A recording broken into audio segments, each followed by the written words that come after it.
Hello, everyone. Welcome to my channel. My name is Lena, and I'm here today with a vlog style type of video. Um, but I wanted to go deep into something that I have been feeling the last couple of days, especially. I'd say about a week now. So it's going to be a little bit intense. It's not my normal style video. I've tried to be very light. I try to be very funny. I try to bring as much laughter to as many people who want to watch me, which, by the way, thank you for all who do watch, view, comment, for subscribing, and for those who are still on the fence of subscribing. I hope that, you get off the fence. So I was supposed to upload the next series of Sex and the City episodes season 3, episode 5. And I have been going back and forth trying to get my mind together on how I can bring it to you because it's a big one. It's a big episode. And I wanted to bring it to you as the way I always do, quirky, funny, informative, my opinions, etc. And I've been having a hard time. I've been having a hard time getting my thoughts together, getting my feelings together. and a lot of it has to do with the situation that is happening in Iran, how it affects different people different ways. And I'll explain my thoughts about this. And again, this is not to be political on one side or another. I'm not going to take a stance on that. I'm going to tell you what I feel. And I want to know if there's anyone else out there, even if it's just one person, that feels the same thing that I'm feeling now, which is a little suffocating. Okay. So, I distinctly, as most of us do in my generation, remember 9/11. Okay. I was living in the Bronx. I woke up that morning and my son was in kindergarten. So I normally put on what is now considered legacy media. It was Fox, New York Fox 5. It's one of my favorite channels. And I remember getting ready and I would have a large mirror of a vanity and the TV was behind me. So I was able to watch the TV while I was getting ready. And it was election day and it was a beautiful, clear day. And one of the anchors was reporting about, the elections and stuff like that. And then all of a sudden, a plane hits. I didn't know it was a plane. I thought it was one of the helicopters because there's a lot of news helicopters that fly over at that time. It was major rush hour, right? Thankfully, I was working in the Bronx as well, not too far from where I lived, and I had a vehicle at that time. So I thought about it. I was like, oh my God, it hit the tower, a helicopter. I put credence to the fact that I felt bad for the people in that helicopter. I got dressed. I took my son, I dropped him off at kindergarten. I got to the office and then they said another plane hit the other tower by the time I got to the office. Now, understanding that there was no social media at that time, there was barely the internet that we know now. Okay. Everything was done through the television news. So my boss at the time instructed someone to go out to a local place to buy a television so we can continuously figure out what the hell is going on here. Like everything in the office stopped. By the time the television came back and we were setting it up, the Pentagon got hit. Well, was supposed to get hit. Yeah, it got hit. And then we found out about the fourth flight that was stopped in, I think, Pennsylvania. Forgive me if I don't remember clearly. At that point, it had to be close to 11 o'clock. Okay. The people that I worked for at that time lived in Manhattan. So they knew they had to close the office and try to get back into the city while everybody was trying to leave. Okay. So they told us to go home. I went to go pick up my kid at school, and I was almost the last person to pick up my child at this point. I'm still trying to process what I left at that moment when I dropped him off to the series of events, of all the events that happened. I picked him up. He was the second to last child to get picked up because most of the parents had already come back and pick up their kids. I got home and turned on the television, and as you know, every channel was replaying, not playing, but was playing what was going on. I saw, the mayor, Giuliani. I saw everybody just in chaos.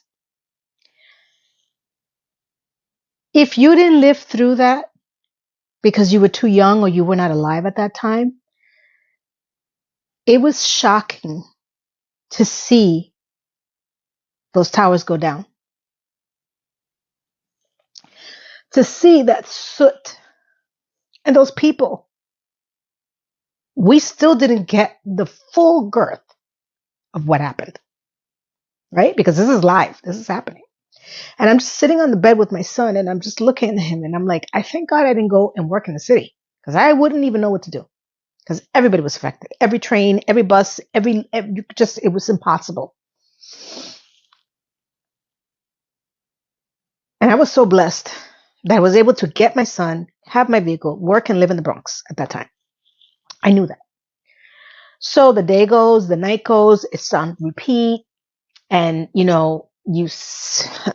I'm not sure if I saw on the news the people that were jumping out of the towers at that time because of the burning fire, but I have it on video. Why? Because I have this biography about New York throughout the ages. Okay. Jim Burns. Really huge compilation. And in it is the 9/11 events. And it shows from when it transpired to the people jumping out of the towers, which to see that is just horrendous. Okay. As the news and the days go by, we start to somewhat figure out what's had happened, right? And I was also remembering the first tower attack that happened a few years before that was in the parking lot, right? That was the precursor. Okay. It did damage, but nowhere near what happened with the towers. So, we closed the office for days. We came back. Everybody's still shell shocked. The entire nation is in shell shock. We had a lot of clients outside of New York that would, send us messages, please take care. We're all with you. Everybody was very united. But there was an air for me, and I don't know if anybody else felt this way. It was fear of everything. Getting on the train, walking down the street, going anywhere. The see something, say something. I'm not sure when it started, but everybody was on edge. An edge that, for me, again, was so palpable. It laid on my chest. Single mom, afraid, don't know where anything's coming from. News reports are still gathering information. We don't know what the hell happened. We have the mayor he was supposed to be leaving, I believe, office at that time at the end of December, if I'm correct. Correct me if I'm wrong, Giuliani. It took months for anyone to really get the girth of this. And even to this day, there's still remnants, right? Because it took how many years before we were able to allow people to get on airplanes without having to take their shoes off at the terminal check-in, right? That just recently happened. We're still not able to go past the gate. I remember flying when I was younger, and you were able to take your party to the gate and stay with them, right? Can't do that. And it still lingers. We still don't know. Subways are so concerning to me. And I think that's part of the reason why I stopped taking the subway too, though a lot of other reasons why, but that's a major part. So, how does this tie into what's happening now and my feelings? So, you know, if anybody hasn't heard the incident that happened at the new mayor's house, Mayor Mandani's house, two people, try to throw a bomb and they were, praising ISIS, whatever. Could have been a lot worse, but these are all precursors. So, our president, speaking the way he's speaking about, Iran, and what he's planning to do with them. Also, the fact that I cannot understand for the life of me, where do the people of Iran that are there really feel and stand? Because they have now put another person in that's directly related to the person that was just taken out. And their government doesn't have any intentions of standing and changing, right? That's why our president is saying that this person is not acceptable. Then why did we go do this? If the people there don't want that. And I don't know. I cannot honestly tell you if they're being forced to react this way out of fear or if this is how they really feel. I don't know. I don't know. I can't, I don't know anybody in that culture or in that way.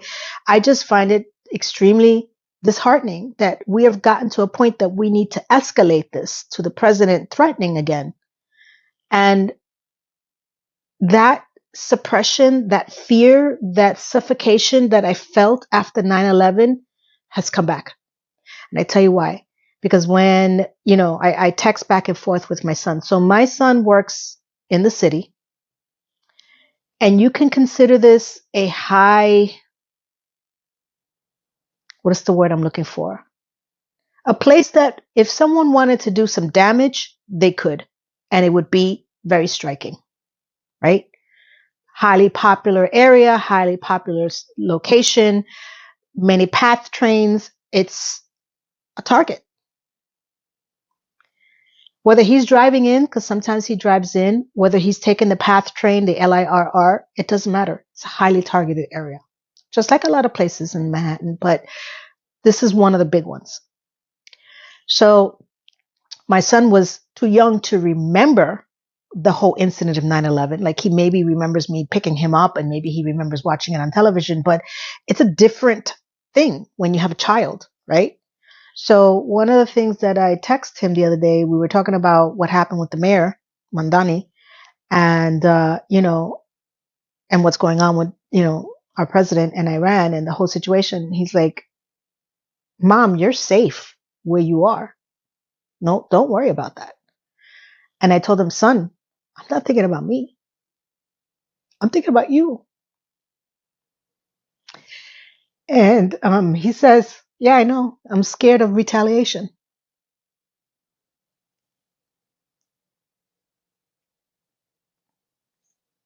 It's crazy, right? He's 31 and he was a child when the first big attack happened. And he is very aware that he's in an area that can be easily attacked. And as a mom, no matter what age, right?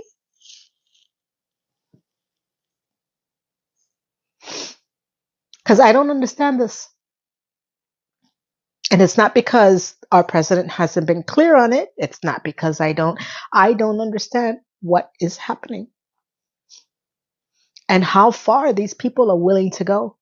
Because another thing that I was talking about with my son was, war is very different now, right? You would send your children out to war and it's fought somewhere else, right? And you wait at home and you pray that you don't get that knock on the door of they didn't make it.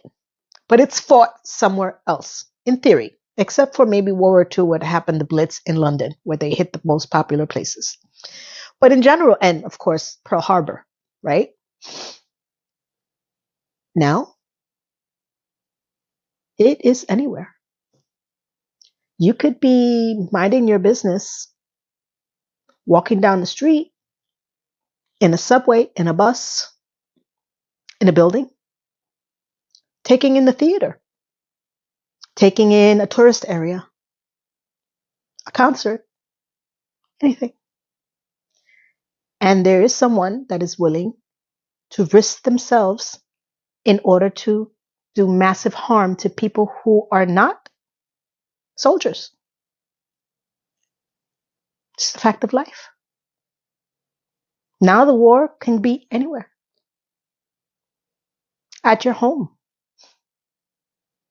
You just don't know. And that's the most scary thing. People will not, there's a whole generation, because I was alive for not Vietnam. I do remember the Gulf War. I do remember having one of my best friends that I have mentioned before that is now a retired firefighter go to that war. And the letters back and forth and the anxiousness, and it's just different. Now, you could be a completely innocent bystander just minding your own business, and somebody wants to do damage, and they can. And I would like to know, what is the end goal here? I hear what President Trump is saying. I believe that the people in Iran were being, not treated well by their own people. I respect that. I respect that we want to try to help. But when does this become nonsensical? When it seems that they don't want to change.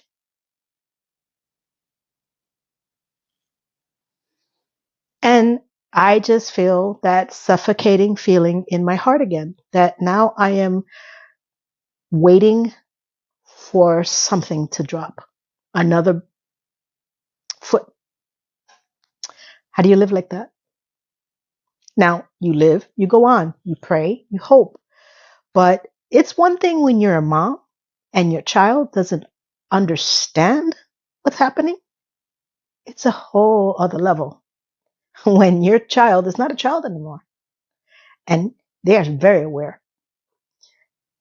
And again, I have no political stance on this. I am listening. I am watching. I am hearing. I am saddened. I am hurt. I'm scared. I am scared not just for my family, but for anyone out there. Because it's heartbreaking. Like I said, those people from 9/11 went to work, got up, minding their own business, sat in their chair, and never came home again. Some of them died instantly. Some of them threw themselves out the window.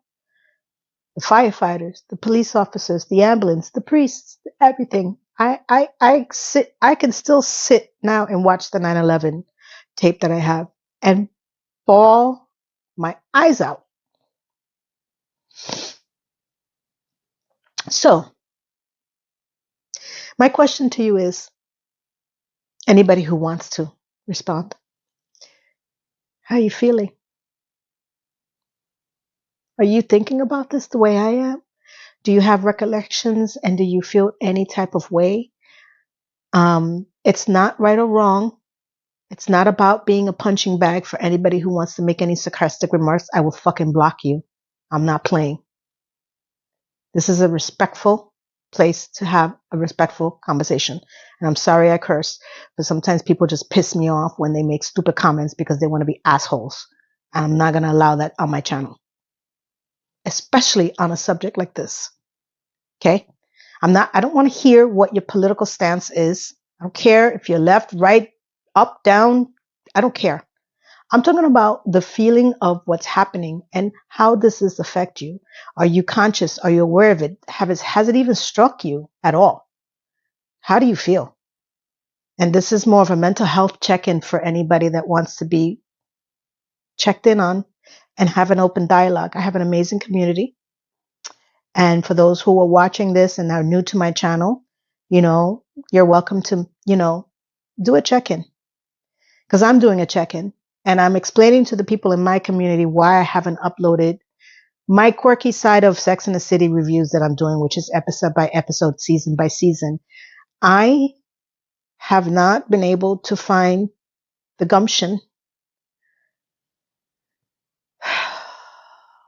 because I'm not in the right headspace. And that's being honest. Because that's what we have to do. We have to be honest with our people. So this was a heavy one, and I didn't want it to be so heavy, but I had to say something, not to explain, but to check in on other people to see if anyone else is feeling that. And I want to get it off my chest. So then let's see how everybody responds and be open with me. And maybe I can put myself back together and record the next episode, which to me is so big, right? And I have thoughts of how I want to do it, but I have to make it as quirky, as fun, because I want to bring joy to everyone as well. Because I told you, I don't want to be political on this channel. This is not what this is about. And this is not about a political one way or another. I'm talking about feeling like something is coming and you can't explain it and you're scared. And that's how I felt back then. And this is the same feeling that I have now. And I just want to know if anybody else out there feels the same. So I hope this goes up today. Today is, when you're not working anymore, you forget the days of the week, you forget the days of the month, you forget everything. I'm going to say today's Tuesday. Yes, today's Tuesday. So if I can edit this quickly and just put it up, and I'm hoping that I can get through the next couple of days to put myself together and record something funny for you guys. I do have another vlog. I got some stuff from Amazon that I wanted to show you guys because this is my first time getting it, and I want to review it with you guys, and I want to see if it's worth our time. That might go up because those are easier. These are easier to do than the Sex and the City ones. I don't have to do much editing. And just want to tell you that thank you for everyone that's listening and allowing me to speak and letting me speak my truth. So it's your turn. What is your truth? How are you feeling about all this? And again, it's not about taking sides. It's about, do you feel like the suffocation, or another word that you want to use about what's happening and what's coming, or what you think is coming? So if you haven't, and this is your first time here and you like to subscribe for more, thank you. I appreciate that.